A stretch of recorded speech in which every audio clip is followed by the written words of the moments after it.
हरे कृष्णा। आज चर्चा करने का प्रयास करेंगे 15वें अध्याय का दूसरा नंबर श्लोक।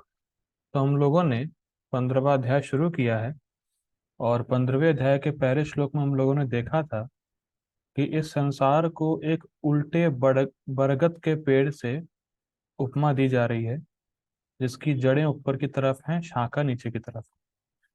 फिर ये बात हुई थी कि जो इस उल्टे बरगद के पेड़ की जड़ है वो ब्रह्मा जी हैं।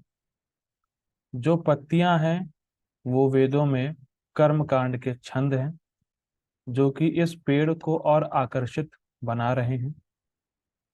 फिर ये बात हुई थी कि जो इस पेड़ की विभिन्न शाखाएं हैं वो विभिन्न योनियां हैं या विभिन्न शरीर हैं जो जीवों को प्राप्त होते हैं। अब इसी संबंध में और पेड़ के विषय में या इस संसार रूपी उल्टे पेड़ के विषय में भगवान अब आगे बता रहे हैं। ठीक है, श्लोक पढ़ते हैं।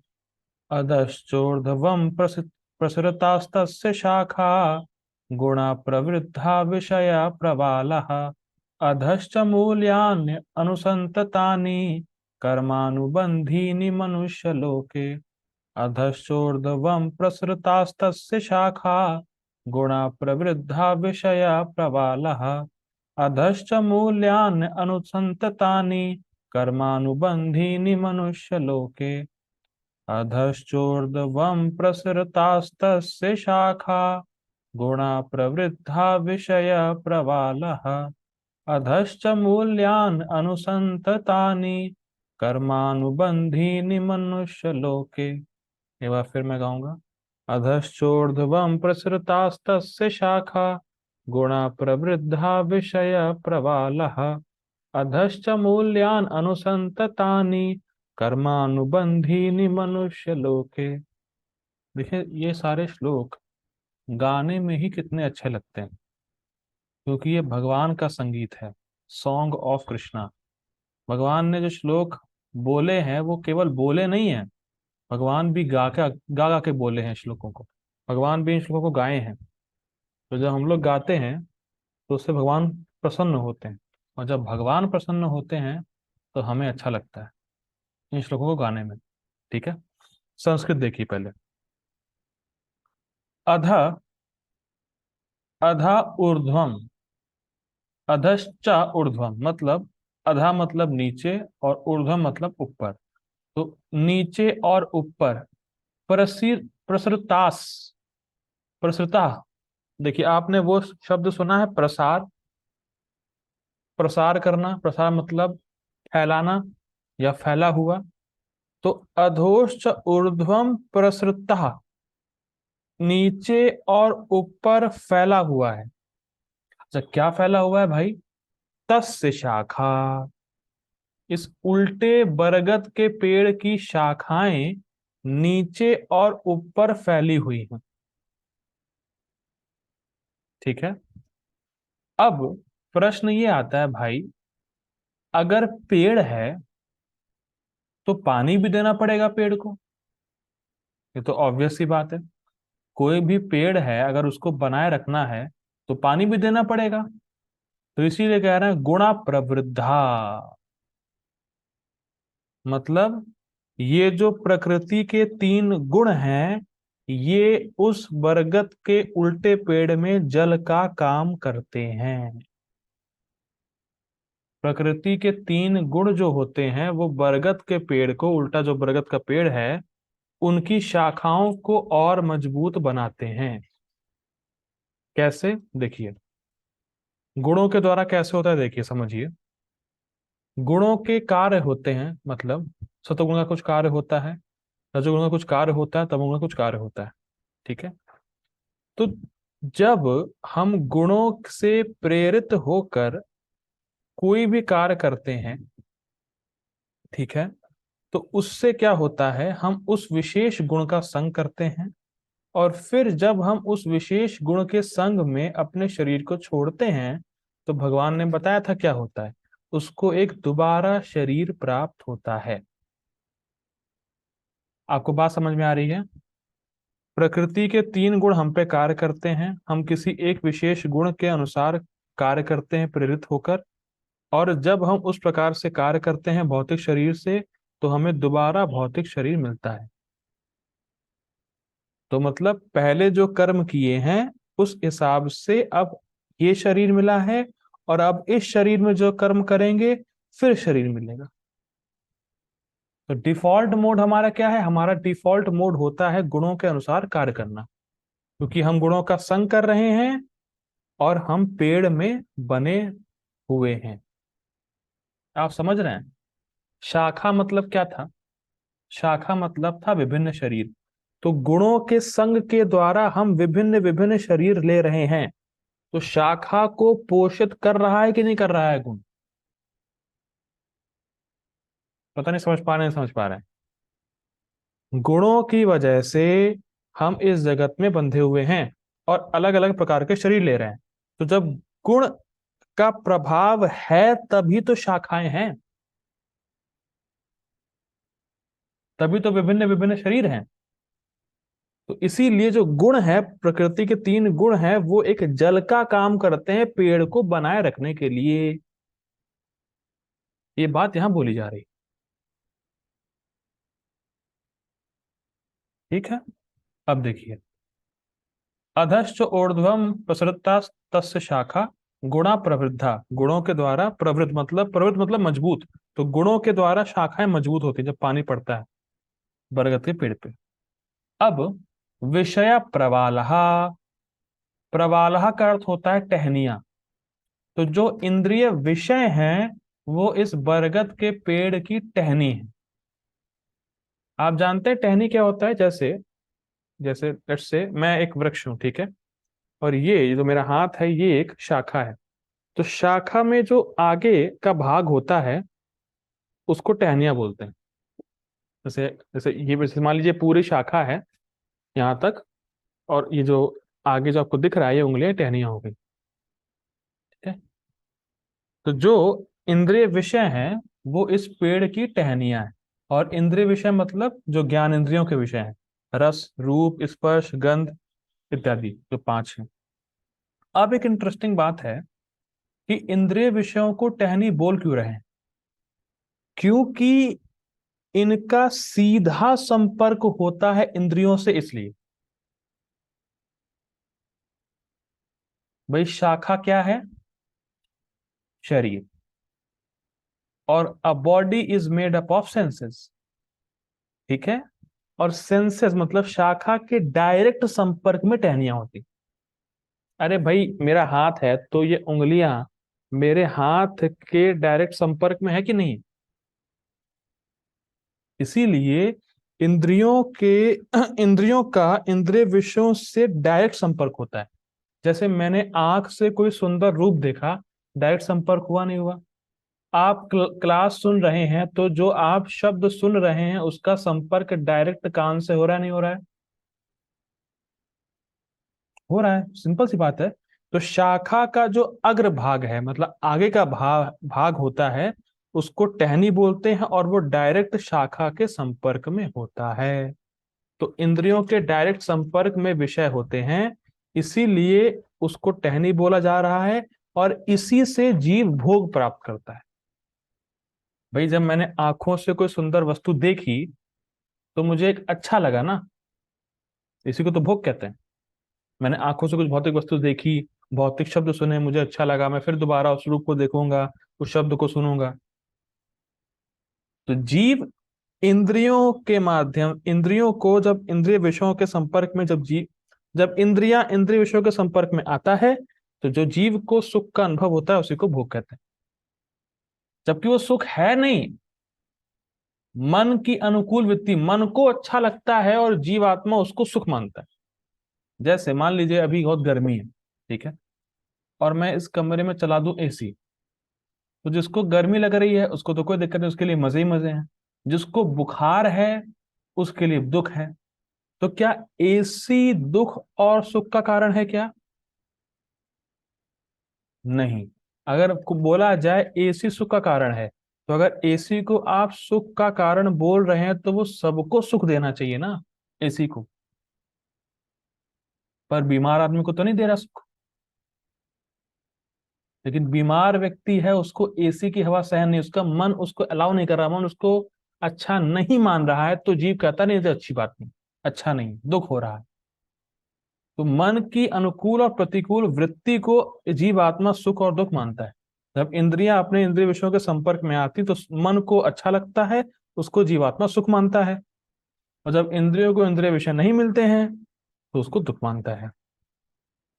ठीक है, तो इंद्रियां जब इंद्रिय विषयों के संपर्क में आती है या इंद्रिय इंद्रिय विषयों के कॉम्बिनेशन से जीव भोग प्राप्त करता है। ठीक है, ये कहने का अर्थ है। आगे पढ़ते हैं। अधश्च मूल्यान अनुसंततानि। अधश्च मूल्यान, इसकी और भी अन्य जड़ें हैं। देखिए, आप पता नहीं सोचता, कंफ्यूज हो रहे हो लोग, मैं रिपीट कर रहा हूं। जो वृक्ष की शाखाएं हैं वो ऊपर नीचे हैं, फर्स्ट पॉइंट। जो प्रकृति के गुण हैं वो इस पेड़ को जल देते हैं। जो इंद्रिय विषय हैं वो पेड़ की टहनियां हैं। और साथ साथ इस बरगद के पेड़ की अन्य शाखाएं, अन्य जड़ भी हैं। एक जड़ तो ब्रह्मा जी हैं जो मूल हैं, इसके अलावा इस बरगद के पेड़ की अन्य जड़ें भी हैं। और वो अन्य जड़ें हैं वासनाएं। बहुत इंटरेस्टिंग है आज का श्लोक। देखिए, आप इसको अपने जीवन में देख सकते हैं। अगर कोई व्यक्ति इस जगत में कोई भी कार्य करता है तो उसके दो रिजल्ट आते हैं।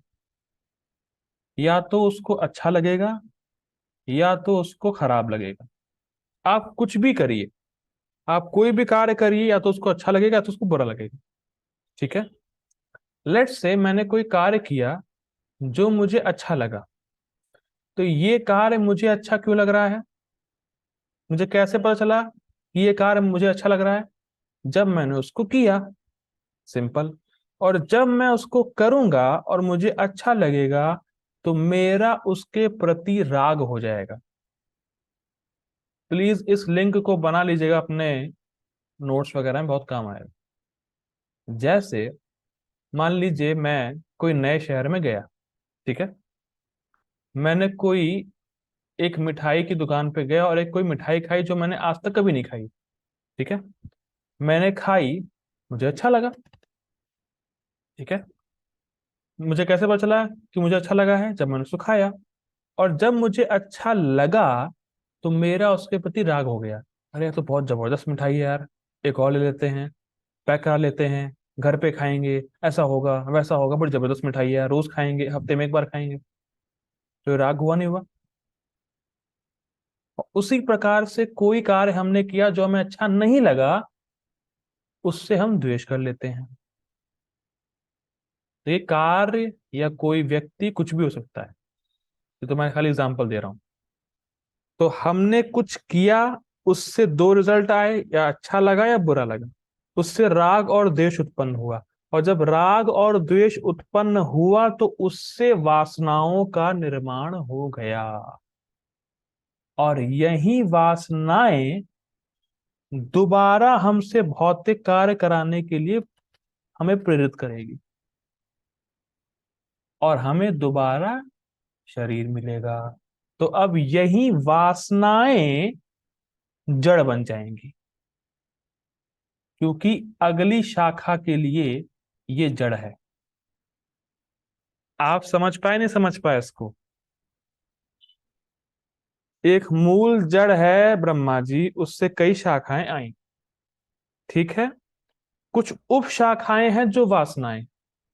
ठीक है, वासनाओं की वजह से मैंने कोई एक भोग के कार्य किए। अब वही भोग के कार्य मेरे लिए नई शाखा का निर्माण करेंगे, मतलब नेक्स्ट शरीर का निर्माण करेंगे। तो उस शाखा के लिए ये जड़ या वासनाएं जड़ हो गई, मतलब रूट हो गई। इसीलिए कह रहे हैं कर्मानुबंधिनी मनुष्य लोके। ये राग और द्वेष जब बन जाता है जड़, या जब वासनाएं जड़ बन जाती हैं, तो फिर वैसे ही कार्य करने पड़ते हैं मनुष्य को उसी के हिसाब से। और फिर वो कर्मानुबंधिनी, वो कर्म बंधन में फंस जाता है। और अगली शाखा पे अगली शाखा पे अगली शाखा पे जाता रहता है। उम्मीद है आप लोगों को श्लोक समझ में आया होगा। मैं बार दोबारा पढ़ देता हूँ। अधश्च ऊर्ध्वं प्रसृतास्तस्य शाखा। जो बरगद के पेड़ की शाखाएं नीचे भी हैं, ऊपर हैं, हर जगह फैली हुई हैं। प्रकृति के गुणों से वो पानी लेता है। जो टहनियां है वो विषय हैं। और एक मूल जड़ मतलब ब्रह्मा जी के अलावा और भी कई जड़ें हैं जो कि वासनाएं हैं, जो अगली शाखाओं का निर्माण करते हैं और मनुष्य को कर्म बंधन में फांस देते हैं। ठीक है, अब पढ़ते हैं प्रभुपाद जी का अनुवाद। इस वृक्ष की शाखाएं ऊपर तथा नीचे फैली हुई हैं और प्रकृति के तीन गुणों द्वारा पोषित हैं। ठीक है, इसकी टहनियां इंद्रिय विषय हैं। इस वृक्ष की जड़ें नीचे की ओर भी जाती हैं, जो मानव समाज के सकाम कर्मों से बंधी हुई हैं। ठीक है, अनुवाद देखिए प्रभुपाद जी, माफ कीजिएगा, गीता भूषण टीका देखिए।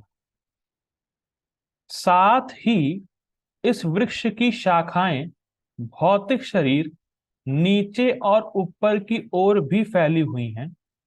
जीव के पाप करने के कारण वह मानव या पशु योनि को प्राप्त होता है। तो इस प्रकार शाखाएं नीचे की ओर फैलती हैं और जीव जीव के पुण्य कार्य करने के कारण जो उसे देवता या गंधर्व आदि का शरीर प्राप्त होता है, तो यह शाखाएं ऊपर की ओर फैलती हैं। समझिए, शाखाएं क्या थी?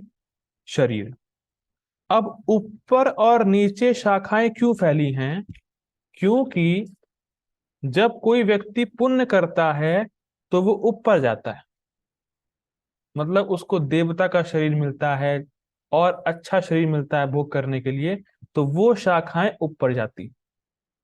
और जो व्यक्ति पाप करता है उसको नीचे के शरीर प्राप्त होते हैं, जो कि शाखाएं नीचे की तरफ जाती। भगवान ने बोला तो था भाई, ऊर्ध्वम गच्छन्ति सत्वस्था। तो सतोगुण में है वो ऊपर जाता है। मध्य तिष्ठन्ति राजसा। जो रजोगुण में है मध्य में रहता है। जगन्य गुण वृत्तस्थो अधो गच्छन्ति तामसा। जो तमोगुण में नीचे जाता है। या जो पुण्य, सिंपल तो सबको पता है, जो पुण्य करेगा ऊपर जाएगा, सदगति होगी उसकी। और जो पाप करेगा उसको उसकी अधोगति होगी। ठीक है, जो पाप करेगा उसको पशु योनि में जाना पड़ेगा, जो जिसकी शाखाएं नीचे की तरफ हैं। और जो पुण्य करेगा वो देवता का शरीर प्राप्त करेगा, स्वर्ग इत्यादि जाएगा, उसकी शाखाएं ऊपर की तरफ। ये बात यहाँ बोली जा रही है। इसीलिए जो बरगद के पेड़ की शाखाएं हैं वो ऊपर और नीचे फैली हुई हैं। ठीक है, आगे पढ़ते हैं। गुण प्रवृद्धा। तीनों गुणों के कार्यों के कारण जो जड़ में पानी देने के समान है, यह शाखाएं शरीर बहुत मोटी हो जाती है। मोटी होने का अर्थ क्या है? देखिए देखिए, वो सिंपल है। जब व्यक्ति तमोगुण का जल देगा तो उसका शरीर भी तमोगुणी होगा। Getting my point? देखिए बहुत सिंपल है, आप ऐसा कर सकते हैं। किसी ने वो देखा है बैल? बैल तो देखा ही होगा। बैल को आप टच करेंगे ना, उसको बिल्कुल महसूस नहीं होता। आप टच करेंगे तो उसको को फील ही नहीं होता कि किसी ने टच किया है उसको। आपने कभी देखा है ऐसा? अगर आप बैल को टच करेंगे तो उसको फील नहीं होता कि कुछ मुझे कोई छू रहा है। क्योंकि वो क्योंकि वो तमोगुण में है, तो उसकी जो सेंसिटिविटी है वो बहुत ढक गई है, सुप्त हो गई है। उसको बिल्कुल फील नहीं होता।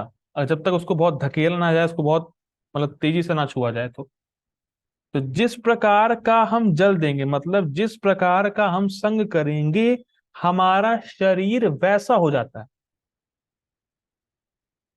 एक टाइप का शरीर हमारा मनुष्य योनि में भी नहीं है। भाई कहते हैं ना, 4 लाख मनुष्य, 4 लाख मनुष्य हैं। तो क्यों है? क्योंकि गुणों की तारतम्यता है। कोई बहुत रजोगुणी है, कोई बहुत तमोगुणी है। जैसे इसको आप बिल्कुल समझ सकते हैं सिंपल लैंग्वेज में, अगर हम लोग के रेस्टोरेंट में बात की जाए। अगर जैसे अगर कोई व्यक्ति बहुत सोए, आप टेस्ट कर सकते हैं। जैसे मान लीजिए कोई बहुत बीमार पड़ गया कभी और उसको बहुत रेस्ट लेना पड़ रहा है, तो वो देखेगा उसको शास्त्र समझ में नहीं आएंगे अब। जैसा पहले समझ आ रहा था उसको, अब समझ में नहीं आएगा। ये मेरा बिल्कुल बिल्कुल अनुभव है। तो बीच में मेरी तबीयत बहुत खराब हो गई थी, जब जब फर्स्ट टाइम कोरोना आया, तब शायद कोरोना हुआ था नहीं हुआ था पता नहीं, लेकिन बीमार तो बहुत दिनों तक बीमार पड़ा रहा, 1 महीने तक बीमार पड़ा रहा। सोता रहा, लेटा ही रहा। फिर जब थोड़ा ठीक हुआ, जब पढ़ने बैठा शास्त्र, ये क्या नई लैंग्वेज है, ये तो कभी पढ़ा ही नहीं आज तक, ऐसा लग रहा था। क्योंकि जब तमोगुण का संग हो रहा था, तो तमोगुण के संग के हिसाब से हमारा शरीर भी तमोगुणी टाइप हो गया था। ये समझ ही नहीं आ रही थी कि हो क्या रहा है, क्या बोला जा रहा है। तो जिस प्रकार का जल देंगे उस प्रकार का शरीर मिलेगा। रजोगुणी जल देंगे तो रजोगुणी शरीर मिलेगा। देखिए, मोटी होने का अर्थ क्या है? मोटी होने का अर्थ है वो गुण आप में बढ़ जाएगा। शाखा मोटी होने का अर्थ क्या है? शाखा मतलब क्या है? शरीर। तो शरीर में वो गुण प्रधान हो जाएगा, ये कहने का अर्थ। सतोगुणी जल देंगे, सतोगुण बढ़ जाएगा। ठीक है, आगे बढ़ते हैं। इस वृक्ष की टहनियां है इंद्रिय विषय, यथा शब्द स्पर्श आदि। शब्द आदि इंद्रिय विषयों को प्रवाल या टहनी इसलिए कहा गया है क्योंकि ये इंद्रियों के सीधे संपर्क में रहते हैं। जैसे उपशाखाएं शाखाओं के अग्रभाग से सीधे जुड़ी रहती हैं, और साथ ही क्योंकि यह टहनियां भोग का स्थान होती है। देखिए, मैंने पहले बताया, जैसे ये मेरा हाथ है, और ये जो आप 5 उंगली देख रहे हैं टहनियां हैं। और ये टहनियां ही नहीं, ये 5 इंद्रिय विषय हैं। शब्द, रूप, रस, गंध, स्पर्श। ठीक है, तो इसको बोलते हैं उपशाखा। ठीक है, इन उंगलियों को बोलते हैं उपशाखा। जैसे मेन शाखा से जुड़ा रहता है, वैसे ही इंद्रियों से इंद्रिय विषय डायरेक्ट संपर्क में आते हैं, इसीलिए टहनियां बोला जा रहा है। मैंने पहले ही बता चुका हूं। ठीक है, आगे पढ़ते हैं। इस वृक्ष के उपमूल भी हैं। जैसे टहनियां हैं, वैसे इस वृक्ष की उपमूल मतलब अन्य जड़ें भी हैं, दूसरी जड़ें जो ऊपर और नीचे की ओर फैले फैले हुए हैं। यह उपमूल वह वासनाएं हैं जो राग और द्वेष से उत्पन्न होती है, जो विभिन्न इंद्रिय विषयों का भोग करने से उत्पन्न होते हैं। क्या मतलब है? जो उपमूल है, जो अन्य जड़ें हैं, वो वासनाएं हैं जो अगले शरीर का कारण है। देखिए, राग मतलब क्या होता है? राग मतलब ये मुझे बहुत अच्छा लगता है, ये मुझे चाहिए। और द्वेष मतलब ये मुझे बिल्कुल नहीं चाहिए। अब ये राग द्वेष कैसे आया, इसको समझिएगा, बहुत इंटरेस्टिंग है। देखिए, राग द्वेष कैसे आया?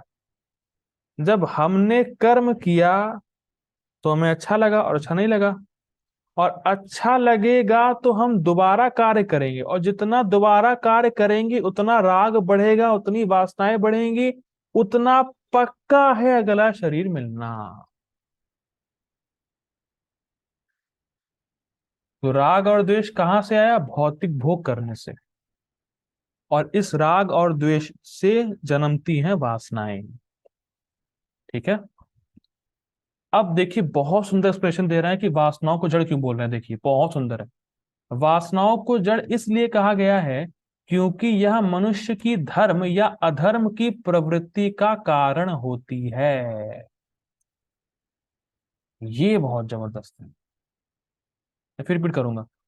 वासनाओं को जड़ इसलिए कहा गया है क्योंकि यह मनुष्य की धर्म या अधर्म की प्रवृत्ति के कारण होती है। देखिए, क्या आप इस जगत में देख रहे हैं कि कोई ना कोई व्यक्ति एक विशेष प्रकार का धर्म फॉलो करना चाहता है?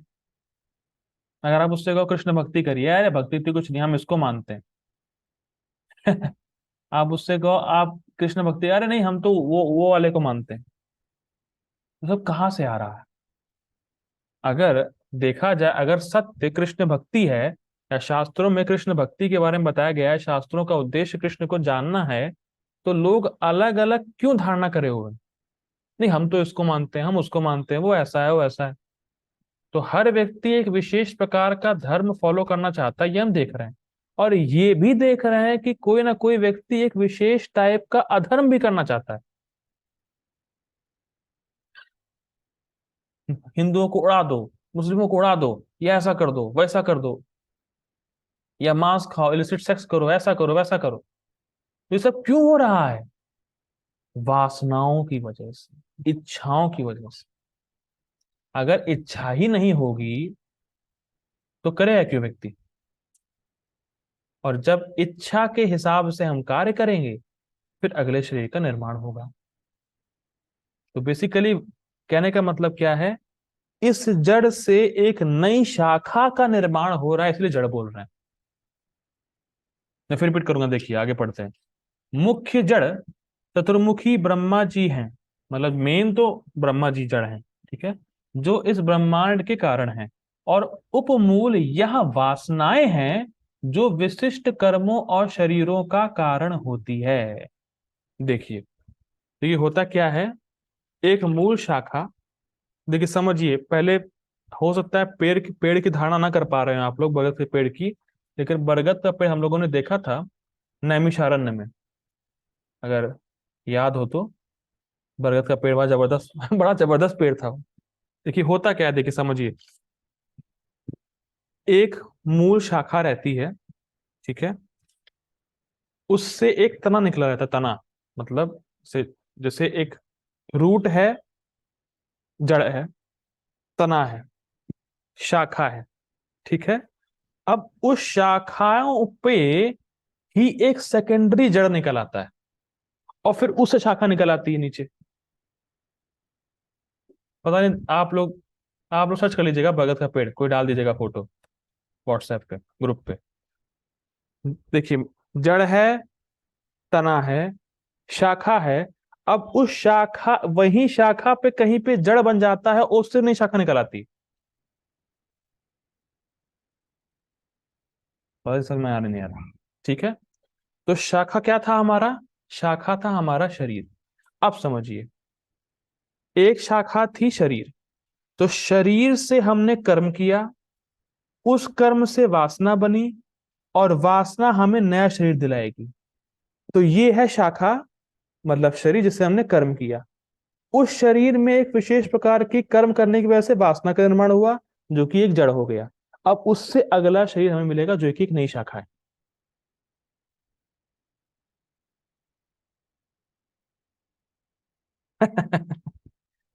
प्लीज समझिए इस बात को, ठीक है। हमने हमें शरीर मिला जो कि एक शाखा है। शरीर से हमने विभिन्न भौतिक भोग किए, उससे वासनाओं का निर्माण हुआ। अब उस वासना से हमें नेक्स्ट शरीर मिलेगा जो कि एक शाखा है, इसीलिए वासना जड़ है, यानी रूट है। ठीक, अब मैं उन्हें समझाऊंगा, आगे पढ़ते हैं। इनकी उपमा उन गुथी हुई जड़ों से दी जाती है जो एक बरगद के वृक्ष से निकलती है। अब ये भी हम लोगों ने देखा था कि शाखा है, जड़ है, और जो उससे जो शाखाएं आई हैं वो इतनी गुथी रहती हैं, बिल्कुल ऐसे ऐसे गुथी रहती हैं, फिर और निकली रहती हैं, फिर गुथी रहती है, फिर और निकली रहती है। पता नहीं आप लोगों को हो रहा नहीं हो रहा इमेजिन? मुझे तो इमेजिन हो रहा है, क्योंकि मैंने देखा है नैमिषारण्य में। प्रभु जी भी साथ में थे, तो उनको भी इमेजिन हो रहा होगा कैसे कितनी लंबी निकली हुई थी, लोग छूते हुए जा रहे थे उसको, परिक्रमा कर रहे हैं। ठीक है। तो ये है।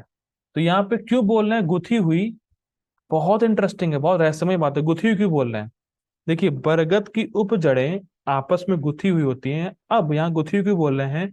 क्योंकि हमारे पास एक ही वासना नहीं है, हमारे पास अनादि काल से वासनाएं इकट्ठा हैं। ये बड़ा जबरदस्त है। हमने अनादि काल से भोग किया था। ऐसा नहीं कि हमारे पास केवल एक वासना है, नहीं, हमारे पास अनंत वासनाएं, असीमित वासनाएं हैं, जो कि एक जड़ है वास्तव में। वो सब गुथा हुआ है अंदर मामला। तो हमारे हमने एक कर्म नहीं किया जिसकी वासना आती है। हम विभिन्न कर्म किए, विभिन्न भोग किए, और सबके संस्कार, सबकी वासनाएं हमारे हृदय में हैं। ठीक है, आगे पढ़ते हैं। यह जड़ें कैसी हैं? यह कण बंधन का निर्माण करती है, स्पष्ट है। जो जीव के पूर्वगत कर्म क्षीण हो जा जब नहीं, माफ कीजिएगा, जिस जीव के पूर्वगत कर्म क्षीण हो जाते हैं तो वह स्वर्ग से नीचे गिरता है। परंतु भोग के संस्कार इस पृथ्वी पर फिर से नए कर्मों को जन्म देते हैं। ये जबरदस्त हिट लाइन है, मैं फिर पढ़ूंगा। जिस जीव के पूर्वगत कर्म क्षीण हो जाते हैं तो वह स्वर्ग से नीचे गिरता है, परंतु भोग के संस्कार इस पृथ्वी पर फिर से नए कर्मों को जन्म देते हैं। देखिए, इसको समझिए। हरे कृष्णा आपको प्रभु जी, मैं आप क्वेश्चन पूछूंगा तो आंसर दीजिए। आपका माइक म्यूट है प्रभु जी। हरे कृष्ण। हाँ प्रभु जी, प्रभु जी ये बताइए, व्यक्ति स्वर्ग पहुंचा कैसे? अच्छे काम करके, या करेक्ट जब करेक्ट। बॉडी छोड़ा। Correct correct. पुण्य कर्म करके वो स्वर्ग पहुंचा, ठीक। अच्छा, पुण्य कर्म किए क्यों? स्वर्ग जाने के लिए। अच्छा, कैसे मालूम चला स्वर्ग जाना चाहिए? क्योंकि उन लोगों का संग किया जो स्वर्ग जाना चाहते हैं। तीन बात समझ में आ रही है? स्वर्ग गया पुण्य कर्मों की वजह से। पुण्य कर्म क्यों किए? स्वर्ग जाने की इच्छा थी। स्वर्ग जाने की इच्छा क्यों आई? क्योंकि ऐसे लोगों के संग में था जो कहते थे कि स्वर्ग जाना चाहिए। अब वो स्वर्ग स्वर्ग गया, और स्वर्ग स्वर्ग में तो तपस्या होती नहीं है, स्वर्ग में तो खूब भोग होता है, ठीक। तो व्यक्ति स्वर्ग गया, वहां पे खूब भोग किया। ध्यान दीजिएगा, केवल इस पृथ्वी में ही कर्म आप कर सकते हैं। बाकी आप कहीं भी जाएंगे तो आपको कर्म के फलों का भोग करना होता है, कर्म वहां करने अलाउ नहीं होता। जिसको नहीं पता हो तो स्वर्ग गया, वहां पे अपने पुण्य कर्मों के फलों को खूब अच्छी तरीके से भोगा उसने, ठीक है। मतलब अप्सराओं का संग किया होगा, सोम रस पिया होगा, खूब घूमा होगा, खूब मस्ती की होगी, ठीक। लेकिन जब उसके पुण्य कर्म खत्म, नीचे गिरा। पर नीचे तो गिरा, लेकिन उसके संस्कार खत्म नहीं हुए। पुण्य कर्म तो खत्म हो गए, तभी नीचे गिरा। पर जो उसने स्वर्ग में भोग किया ना भाई, उसके संस्कार खत्म नहीं होते। और फिर वही संस्कार, वही वासनाएं उसको दोबारा स्वर्ग जाने के लिए प्रेरित करेगा। और फिर वो स्वर्ग जाने के लिए नए कर्मों को करेगा। कितना जबरदस्त है। पुण्य कर्म खत्म नीचे, पर संस्कार नहीं खत्म जो उसने भोग किए थे स्वर्ग में। और फिर वो उसी संस्कार की वजह से नए कर्म करेगा इस पृथ्वी पर, स्वर्ग ही जाने के लिए। बड़ा इंटरेस्टिंग है, ठीक। आगे पढ़ते हैं। यह जगत विदित है, मतलब ये सबको नोन है कि पृथ्वी लोक कर्म संग्रह करने का स्थान है। मतलब इस पृथ्वी पर ही मनुष्य केवल कर्म कर सकता है। जो पशु वगैरह जो योनियां हैं, वो बिल्कुल प्रकृति के लॉज में बंधे रहते हैं, वो कर्म नहीं कर सकते। लेकिन मनुष्य जो है, अपनी फ्री विल से, अपनी स्वेच्छा से कर्म कर सकता है, और बाकी जगह कर्मों का फल भोगना होता है, ठीक है। हम ऐसा करते हैं, प्रभुपाद जी का परपुट है। So I request all of you to join again. Hare Krishna. Hare Krishna. Purport by divine grace AC Bhaktivedanta Swami Shri Prabhupada की जय। अब देखिए, परपुट प्रभुपाद जी का बहुत सिंपल है। प्रभुपाद जी अपने परपोर्ट को बिल्कुल टीका से फॉलो किए हैं। एक एक बात जो है आप समझ जाएंगे, जहां थोड़ा बहुत नया होगा तो मैं बता दूंगा, ठीक है। तात्पर्य देखिए, अश्वत्थ वृक्ष की यहाँ और भी व्याख्या की गई, ठीक है। इसकी शाखाएं चतुर्दिक फैली हुई है, मतलब ऊपर और नीचे। निचले भाग में जीवों की विभिन्न योनियां हरे हैं। कृष्ण। हरे कृष्णा। हरे कृष्ण। हाँ, हरे कृष्ण। कंफ्यूजन जो कर दिए, अश्वत्थ वृक्ष के अश्वत्थ मतलब क्या होता है? बरगद, बरगद का पेड़। ठीक ठीक। हाँ, अश्वत्थ को बरगद बोलते हैं, संस्कृत मीनिंग है उसका वो, ठीक है ना। आगे पढ़ते हैं, ठीक है। निचले भाग में जीवों की विभिन्न योनियां हैं, यथा मनुष्य, पशु, घोड़े, गाय, कुत्ते, बिल्लियां आदि। मतलब बताया था, जो पाप करेगा विभिन्न योनि, नीचे की योनि में जाएगा। इसकी शाखाएं नीचे की तरफ, ठीक। ये सभी वृक्ष की शाखाओं के निचले भाग में स्थित हैं, ये सारी योनियां। लेकिन ऊपरी भाग में जीवों की उच्च योनियां हैं, यथा देव, गंधर्व तथा अन्य बहुत सारी उच्चतर योनियां। जिस प्रकार सामान्य वृक्ष का पोषण जल से होता है, उसी प्रकार यह वृक्ष प्रकृति के 3 गुणों द्वारा पोषित है। स्पष्ट हो रहा है। कभी कभी हम देखते हैं, ये बस ये लाइन समझाने वाली है प्रभुपाद जी का, बस ये पार्ट। कभी कभी हम देखते हैं, उठ के एक इंटरेस्टिंग बात अभी सामने आई। हरी बोल, देखिए दोबारा पढ़ते हैं इसको। जिस प्रकार सामान्य वृक्ष का पोषण जल से होता है, उसी प्रकार यह वृक्ष प्रकृति के 3 गुणों द्वारा पोषित है।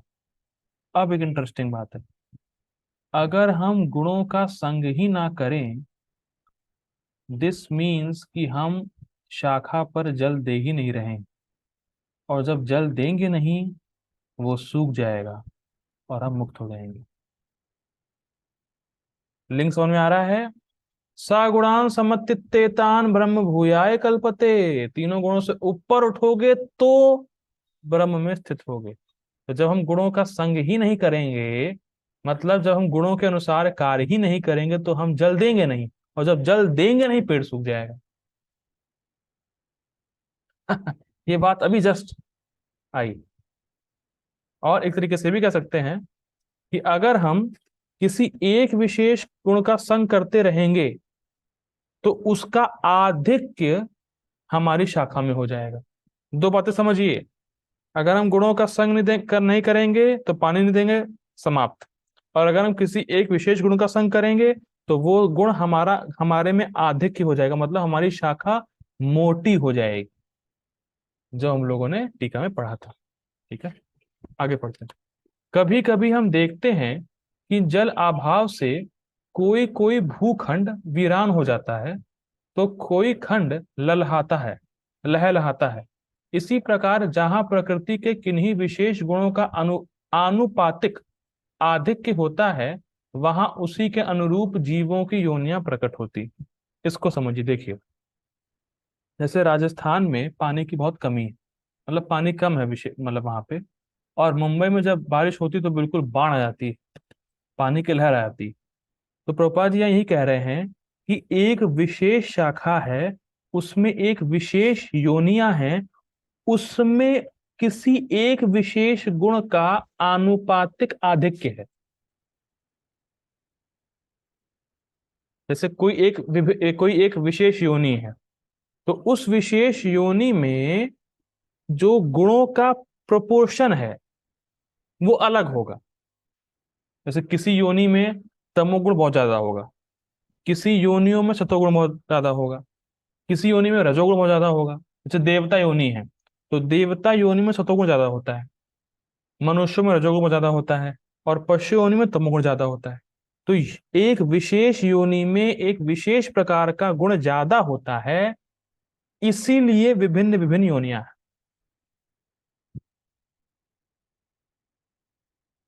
यानी विभिन्न विभिन्न शाखा हैं, और इसीलिए वो शाखा गुणों के द्वारा पोषित होती।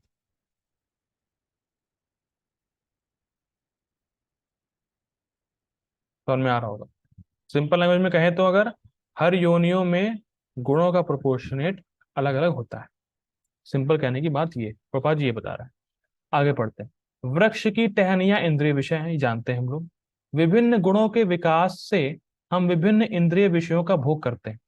शाखाओं के सिरे इंद्रियां हैं, ठीक है, मतलब शाखा मतलब इंद्रियां हैं, यथा कान नाक आंख आदि, जो विभिन्न इंद्रिय विषयों के भोग से आसक्त हैं।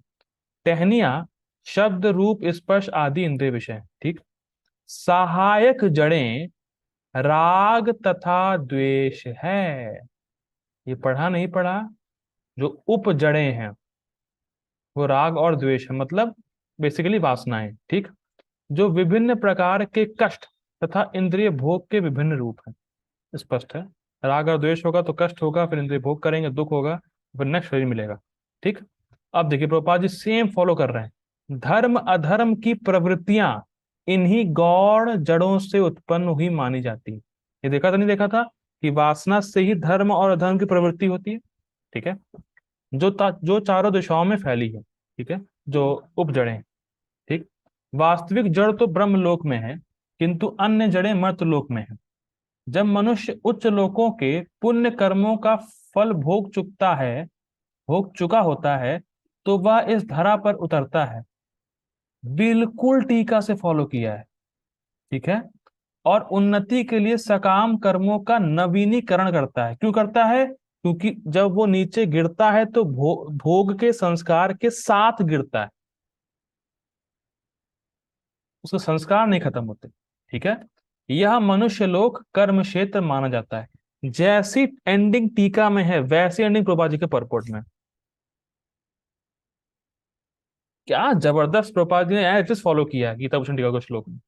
मतलब स्वर्ग से नीचे गिरा, भोग के संस्कार रहे, और फिर मनुष्य, फिर पृथ्वी लोक पे उसको उसके अनुसार कार्य करने की छूट है। मतलब पृथ्वी में ही वो कार्य कर सकता है। ये जो मनुष्य, ये जो पृथ्वी है, यही कर्म क्षेत्र है, ठीक है। तो हम लोग फिर एक बार फिर रिवाइज करते हैं, क्योंकि ये बहुत जरूरी है इस पेड़ को समझना। देखिए, अभी पहले श्लोक में देखा कि संसार एक ऐसा बरगद का पेड़ है जो उल्टा है, फर्स्ट पॉइंट। उसकी शाखा ऊपर है ब्रह्मलोक में, जो माफ कीजिएगा, उसकी जड़ें ऊपर हैं जो ब्रह्मा जी हैं, ठीक है। उसकी शाखाएं हैं विभिन्न शरीर, जो पत्तियां हैं वो वेद के कर्म कांडों के छंद हैं, ठीक है। अब उसकी जो उल्टे बरगद के पेड़ की शाखाएं हैं वो ऊपर और नीचे इसलिए हैं क्योंकि ऊपर और नीचे विभिन्न योनियां हैं। फर्स्ट, ये सेकंड पॉइंट। तीसरा, कि जो बरगद का पेड़ है वो प्रकृति के गुणों के द्वारा पोषित होता है, मतलब प्रकृति के गुण जल देते हैं उस उल्टे बरगद के पेड़ को। उस बरगद के पेड़ की टहनियां हैं इंद्रिय विषय। उस बरगद के पेड़ की कुछ उप जड़ें भी हैं, मतलब अन्य जड़ें भी हैं, जो कि वासनाएं हैं, जिसकी वजह से जीव को विभिन्न शाखाओं में जाना पड़ता है। और वो वासनाएं उस जीवात्मा को कर्म बंधन में बांध देता है। ये अभी तक हम लोगों ने सीखा है, ठीक है। अब हम लोग, अब एक अनाउंसमेंट है, एक सेकंड दीजिएगा।